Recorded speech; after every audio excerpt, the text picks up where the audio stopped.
प्राचीन समय की बात है। किसी गांव में एक व्यापारी रहता था। उस व्यापारी का घर गांव की सीमा पर था। परिवार में पत्नी, उसका बेटा तथा उनकी चतुर बहू रहते थे। एक दिन व्यापारी का बेटा तथा ससुर व्यापार के काम से गांव के बाहर गए हुए थे।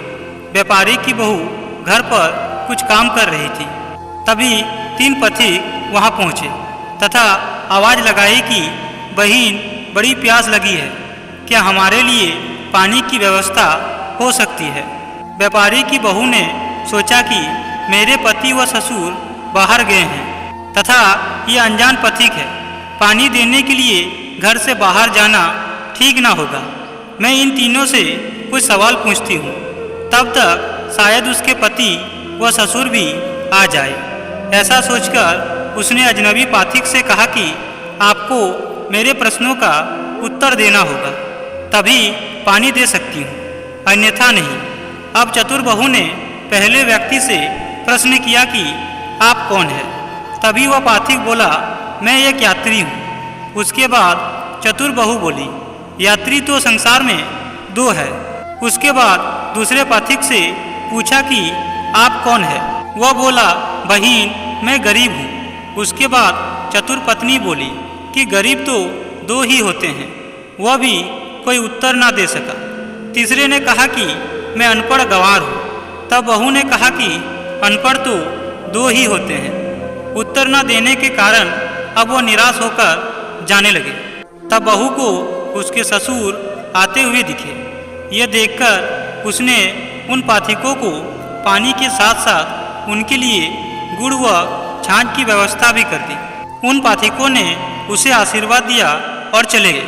किंतु उसके ससुर ने अपने घर से उन पाथिकों को जाते देखा तो उसे यह बात अच्छी न लगी।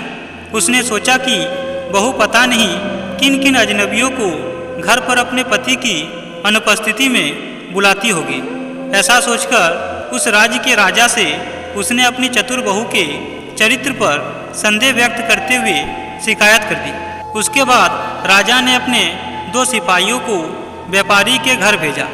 बहू ने उनसे कहा कि राजा ने किस रूप में उसे दरबार में बुलाया है, यह पूछकर आओ। उसके बाद राजा के पास जाकर सिपाहियों ने यह बात बताई तो राजा बोला कि उसे बहू के रूप में यहाँ लाओ। व्यापारी की चतुर बहू को पालकी में बिठाकर लाया गया। व्यापारी भी वहाँ पर मौजूद था। अब बहू को सारी बात समझ आ चुकी थी। तभी राजा ने पूछा, तुम अजनबी पुरुषों को अपने घर क्यों लाई, और जबकि तुम्हारा पति भी घर पर नहीं था। राजा की बातें सुनते ही चतुर बहू ने कहा, महाराज, मैंने तो केवल अपने कर्तव्यों का पालन किया है। ये पथिक प्यास से व्याकुल थे, किंतु अजनबी होने के नाते मैंने उन्हें पानी न पिलाकर पति व ससुर की प्रतीक्षा करना ही उचित समझा। इसके लिए मैंने कुछ कठिन प्रश्नों का सहारा लिया था। चतुर बहू की बातों को सुनते ही राजा ने कहा कि हम उन प्रश्नों के संबंध में जानना चाहते हैं। बताओ कि वह प्रश्न कौन सी है। इस पर वह बोली कि महाराज, मेरा पहला प्रश्न था कि संसार में यात्री कौन है, जिसका उत्तर है कि इस संसार में केवल 2 ही यात्री है, एक सूरज तथा दूसरा चंद्रमा। ये दोनों प्रतिदिन यात्रा करते हैं। महाराज, दूसरा प्रश्न था कि गरीब कौन है। उसका उत्तर है कि गरीब 2 है, एक गाय एवं बहू। और अंतिम और तीसरे प्रश्न का उत्तर है कि अनपढ़ व गंवार 2 है, एक भोजन तथा पानी, जो किसी के साथ भी कहीं पर चल देते हैं। ऐसा कहकर बहू बोली कि महाराज, एक और प्रश्न का उत्तर अभी अभी मुझे मिल गया। राजा आश्चर्य से बोला, वह क्या है, बताओ। बहू बोली कि जान की सलामती हो तो बताऊं। राजा ने उसे अनुमति दी तो उसके बाद वह बोली, प्रश्न यह है कि संसार में मूर्ख कौन है। राजा ने पूछा, कौन है। बहू ने कहा, महाराज, इस संसार में 2 ही मूर्ख हैं। पहले मेरे ससुर, जिन्होंने पूरी बात की जानकारी किए बिना ही आपसे मेरी शिकायत कर दी और मेरे चरित्र पर बिना सोचे समझे ही उंगली उठा दी। राजा बोला, और दूसरा मूर्ख कौन है? उसने कहा, क्षमा करें महाराज, किंतु इस संसार का दूसरा मूर्ख इस राज्य का राजा है, जिसने मुझे बहू के रूप में तो स्वीकार किया, किंतु बहू की मान मर्यादा का जरा सा भी ख्याल न रखते हुए भारी राजसभा में बुलवा दिया।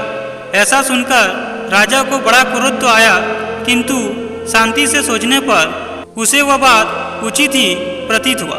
उसके बाद चतुर बहू ने राजा से कहा, महाराज, मैं आपको ज्ञान की 3 बातें बताती हूँ। पहली बात, महाराज, जिन लोगों के पास शस्त्र होते हैं उन लोगों पर भी कभी विश्वास नहीं करना चाहिए, क्योंकि न जाने कब उसके मन में आपका अहित करने की बात आ जाए। दूसरी बात, कभी भी राज परिवार के लोग अर्थात सत्ता पक्ष से जुड़े होने के कारण या सत्ता में आने के लोभ में कूटनीति में महारथी होते हैं, इसलिए कभी भी उन लोगों का विश्वास नहीं करना चाहिए। उदाहरण के लिए कंस ने लोभ में पिता उग्रसेन को कारीगर में डाल दिया था और अपने प्राणों को सुरक्षित रखने के भाव से बहन देवकी को पति वासुदेव सहित जेल में डाल दिया था। तीसरी बात, महाराज, यदि आप कोई नदी पार करना चाहते हैं तो आपको किसी व्यक्ति से यह कहने पर भरोसा नहीं करना चाहिए कि नदी का प्रभाव अर्थात गहराई कितनी है, क्योंकि नदी के प्रभाव और उसकी गहराई के संबंध में कोई भी सटीक जानकारी नहीं दे सकता। यदि आप नदी में उतरते हैं तो आपको सावधान रहना आवश्यक है और स्वयं के विवेक का प्रयोग करना चाहिए। उसके बाद राजा ने उसकी खूब प्रशंसा की तथा उस व्यापारी को बिना सोच विचारे कोई कदम न उठाने की सलाह दी तथा चतुर और होशियार बहू को ढेर सारा उपहार देकर सम्मान से विदा किया।